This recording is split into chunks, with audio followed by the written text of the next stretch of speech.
Hola, este es un pequeño resumen acerca del proceso de digestión y absorción de las diferentes macromoléculas de las cuales nos alimentamos.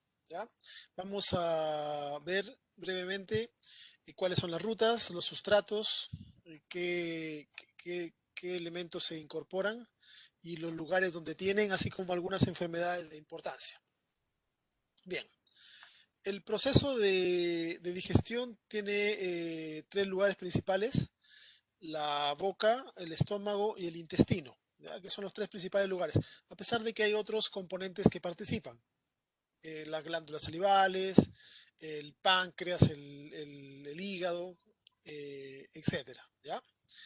Eh, los principales elementos, moléculas que componen el alimento son de tipo proteínas, carbohidratos y lípidos. También viene algo de ácidos nucleicos, pero son pequeñas cantidades que a veces no vale la pena considerar, ¿ya? Aunque también tiene formas de absorción. Eh, si consideramos qué moléculas nos alimentamos, tenemos que indicar que consumimos polímeros de azúcares: almidón, glicógeno. Almidón si es animal, glicógeno perdón, almidón si es vegetal, glicógeno si es de origen animal, y algunos tipos de disacáridos, como la lactosa de la leche, sacarosa de las frutas, etcétera. Eso con respecto a carbohidratos, ¿ya? Eh, con respecto a proteínas, consumimos proteínas directamente de origen animal, vegetal, etcétera, que son polisacáridos igual. Y los lípidos, si bien no son polisacáridos, son lípidos que son un poquito más grandes que lo que son la membrana, con lo cual también tienen que tener un proceso de degradación para poder ingresar. Triglicéridos, que es la forma más abundante de lípidos que consumimos; fosfolípidos, de las membranas de las células que consumimos; y colesterol, ya sea en su forma simple o esterificada, cuando el alimento es de origen animal, ¿ya? Ninguna de estas cosas que he mencionado pueden ser absorbidas o incorporadas directamente a las células, sino que hay que degradarlas, eh, y ahí esa degradación ya ocurre en diferentes etapas del tracto digestivo, a elementos más sencillos para poder incorporarlos. ¿Okay? Lo que son los disacáridos o polisacáridos son degradados hasta monosacáridos, y como monosacáridos pueden ingresar a los enterocitos. Las proteínas hasta aminoácidos simples, o también pueden ser hasta dipéptidos o tripéptidos en algunos casos, si son pequeños, que tienen transportadores específicos que vamos a mencionar luego. Y los lípidos, eh, van a, vamos a cortarles cadenas de ácido graso, ¿ya? Por ejemplo, los triglicéridos, le cortamos ácido graso, nos quedamos con monoglicéridos; o los fosfolípidos, le cortamos ácido graso, nos quedamos con lisofosfolípidos; o al colesterol también podemos desesterificar, y de esa forma pueden ingresar. Una diferencia interesante que hay que mencionar es que, como las moléculas de aminoácidos y azúcares son de mediano tamaño y con buena polaridad, necesitan transportadores en la membrana, mientras que los lípidos, estos lípidos ya pequeños, ya colesterol, ácidos grasos, etcétera, eh, debido a su tamaño, que es más pequeño que un fosfolípido, pueden pasar directamente por la membrana, ya sea asociado a micela o solo, pero van a poder pasar de esa manera. ¿Okay? Ya en el interior, el, eh, la célula va a seguir el proceso de movilización de estos hacia la sangre y otros tejidos. Las enzimas involucradas, como les decía, van a trabajar en diferentes partes del aparato digestivo. En la boca, por ejemplo, en la boca tenemos amilasas que degradan polímeros de azúcares, polisacáridos, almidón, glicógeno. También en la boca tenemos lipasas que degradan triglicéridos, ¿ya? Hasta diglicéridos y ácidos grasos, o puede ser incluso hasta monoglicéridos, pero normalmente se hace un principio de degradación. También tenemos algunas enzimas en el estómago. Tenemos lipasas también en el estómago que degradan triglicéridos, pero principalmente lo que hay en el estómago son proteasas, como tripsinas o pepsina, que degradan las proteínas hasta elementos más pequeños, fragmentos de pocos aminoácidos, ¿ya? Que podemos llamarle oligopéptidos. Y el proceso final de degradación ocurre en el intestino, ya sea con enzimas del intestino, de la membrana de las células, o con enzimas que provienen desde el páncreas, ¿ya? Tenemos, por ejemplo, lipasas que son producidas del páncreas, fosfolipasas, esterasas, todas estas vienen del páncreas y facilitan el proceso de degradación de lípidos, triglicéridos, ésteres de colesterol, etc. También tenemos amilasas del páncreas que siguen degradando el almidón, ¿ya? O el glicógeno, y proteasas también pancreáticas, ¿ya? Las, eh, las enzimas que están asociadas a la membrana de los enterocitos son de tipo sacaridasas, ¿ya? Que degradan disacáridos, trisacáridos, etcétera, ¿ya? O dextrinas a elementos de tipo monosacárido. Y también las peptidasas que degradan hasta aminoácidos simples o hasta ditripéptidos. ¿Ya? Entonces tenemos ahí toda una serie de enzimas que van degradando elementos hasta monómeros, ¿ok? En todo el tracto digestivo. La forma de transportar va a variar dependiendo de cuál sea la molécula. Por ejemplo, para los azúcares, los transportadores que tenemos son principalmente de dos tipos. El SGLT1, que es un transportador activo secundario que moviliza glucosa, galactosa, a veces puede modificar también manosa, otros azúcares de tipo hexosa hacia el interior con una forma de cotransporte con sodio. Para la fructosa existe el transportador GLUT5, que es un isómero diferente. Hay otros transportadores menores de otros azúcares, pero no son tan interesantes de indicar. Con respecto a lo que son los aminoácidos, ya sea en su forma libre o en su forma de dipéptidos, hay varios tipos de transportadores, por lo menos hay unos 7 tipos diferentes de transportadores identificados, ¿ya? Y los aminoácidos van a ingresar dependiendo de su parecido.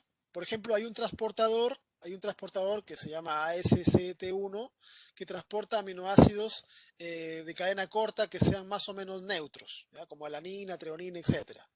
Hay otro transportador especializado en aminoácidos aromáticos, hay otro para prolina, etcétera, para alanina, taurina, para aminoácidos básicos, para aminoácidos ácidos. Entonces, en general, los aminoácidos tienen transportadores que lo reconocen por su parecido. ¿Okay? Los ácidos por un transportador, los básicos por otro, etc. Ya tenemos varios tipos de transportadores en el cuerpo. ¿Ya? Y hay también un transportador para los di o tripéptidos que sean pequeños. ¿Okay? Entonces, de esa manera van ingresando los aminoácidos hacia la célula. Los lípidos no necesitan transportadores. Eh, los lípidos van a pasar directamente por la bicapa lipídica, ¿okay? Porque son más pequeños que un fosfolípido y como son apolares, bastante apolares, se pueden movilizar a través de este proceso. Pero eso sí, hay que recordar que normalmente se organizan con ácidos biliares, como el ácido cólico, quénico, etcétera, para facilitar el proceso. ¿Ya? Los ácidos biliares tienen un doble juego. Emulsifican primero los lípidos para facilitar su degradación y después forman las micelas que facilitan el acercamiento a la membrana y por difusión van movilizando los monoglicéridos, etcétera, el colesterol hacia el interior de la célula, ¿ya? Que después vuelve a resterificar y se empaqueta como lipoproteínas. ¿Cómo se regula el proceso de digestión y absorción? Hay una gran cantidad de componentes que van a modelar el proceso de digestión. Destacamos, por ejemplo, la acetilcolina, que es un modulador del apetito y cuando el estímulo de masticar, por ejemplo, va a propiciarse, este neurotransmisor estimula la secreción de enzimas en la saliva, de enzimas en el estómago, de enzimas pancreáticas, del intestino, etcétera, y de esa forma el alimento que va llegando se encuentra ya con enzimas que están siendo secretadas. ¿Okay? Entonces es, una, eh, es un estímulo feed forward que permite que el mismo procesamiento de masticar, que de inicio de alimentarse, lleva al estímulo de la secreción de diversas hormonas. ¿Ya? Además de ello, hay otros diferentes tipos de neurotransmisores que van a ser capaces de estimular el proceso de digestión. ¿Ya? La histamina, pueden ver ahí, la serotonina, la gastrina, son diferentes tipos de hormonas o neurotransmisores que estimulan la secreción de enzimas, con lo cual facilitan el proceso de, de digestión. Por otro lado, hay otros componentes, por ejemplo, las hormonas glucagón y adrenalina, que son, el glucagón es la hormona de ayuno, ¿ya? La adrenalina es la hormona de lucha y huida. El glucagón se secreta cuando no nos hemos alimentado. Y cuando no nos hemos alimentado no tiene sentido producir o secretar enzimas digestivas. ¿Ya? Así que como eso bloquea ese proceso.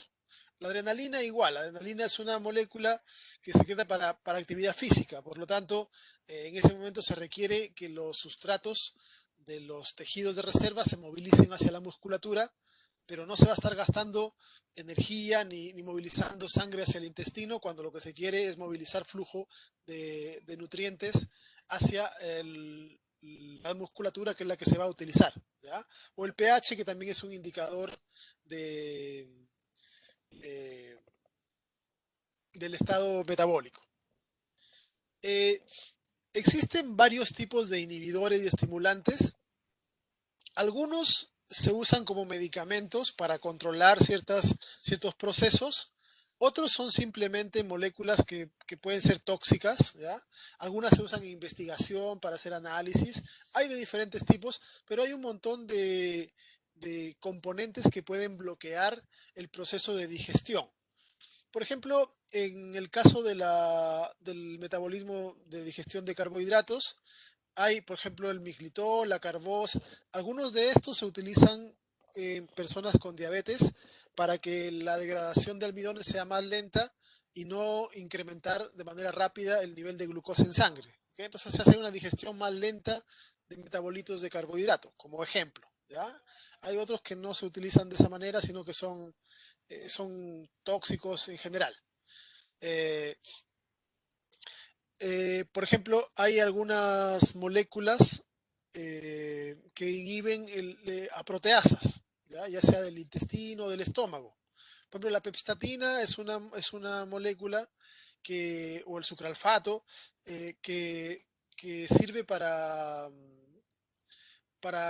inhibir de cierta medida las proteasas del intestino y evitar las úlceras. ¿Ya? Cuando uno tiene un problema de esa forma en las zonas que puede generar herida, se evita que las mismas proteasas puedan seguir dañando el tejido. Son algún tipo de protectores, tienen alguna función. ¿Ya? Eh, para, para, para evitar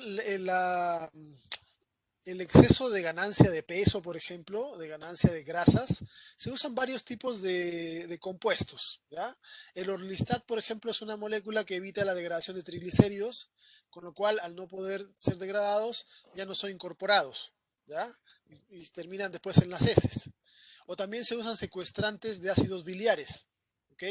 Que al haber menos ácidos biliares también se dificulta el proceso de absorción de grasa. Esto lo consumen las personas que no pueden dejar de consumir grasas, pero quieren que no sean absorbidas, sino aumentar la ganancia en peso. ¿Ya?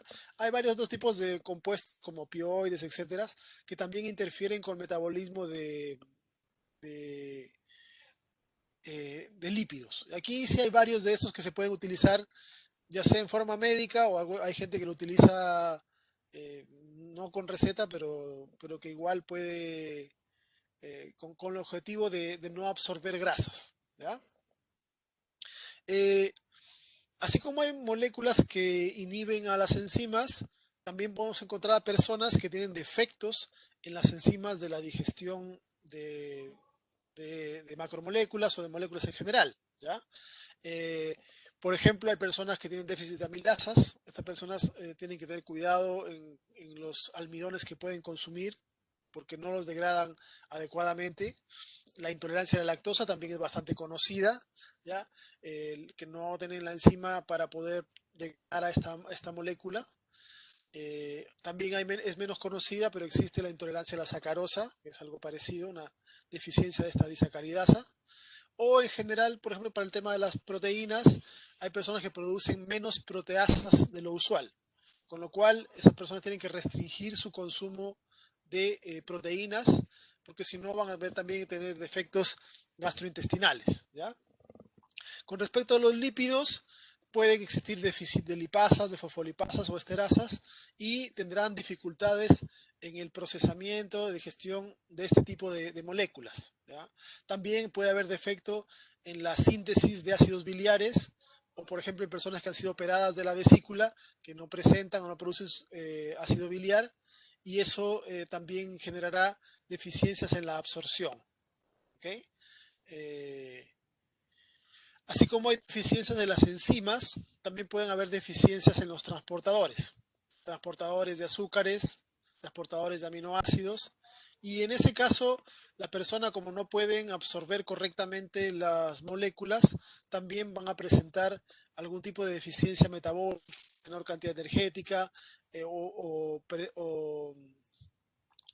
intolerancia a ciertos consumos, ya que recuerden que todo lo que no sea degradado y absorbido en el intestino va a terminar en el delgado, terminará en el intestino grueso, con lo cual las bacterias pueden generar osmolitos, gases, etcétera. ¿Ya?